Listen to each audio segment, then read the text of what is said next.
গন্তব্যে যাওয়ার জন্য মাঝ রাস্তা থেকে অটো ভাড়া করেন দুই বিদেশি তরুণী। তারা অটোয় বসতেই আনন্দে আত্মহারা হয়ে যান চালক। দুই বিদেশি তরুণী যে তার অটোতে উঠেছেন সেই আনন্দে বন্ধুকে ভিডিও কল দেন তিনি। এরপর ফোনের ক্যামেরা তরুণীদের দিকে ঘুরিয়ে দেন অটো চালক। তিনি যে সত্যি কথা বলছেন তার প্রমাণ দিতে বন্ধুকে বিদেশিনীদের চেহারা দেখান।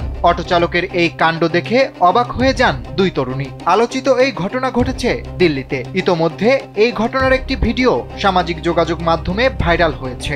ভিডিওটিতে দেখা যায় দুই তরুণী অটোয় উঠেছেন। স্যান্ডেলিনা সো, রূপচর্চায় আভিজাত্য।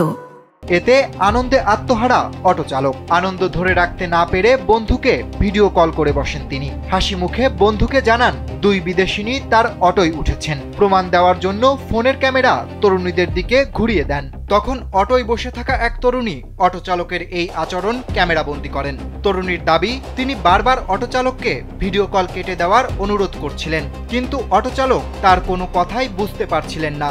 ভিডিওটি ইনস্টাগ্রামে শেয়ার করে ওই তরুণী লিখেছেন, তারা অটো চালককে দুবার ভিডিও বন্ধ করতে বলেছিলেন, কিন্তু অটো চালক হয়তো তাদের কথা বুঝতে পারেননি।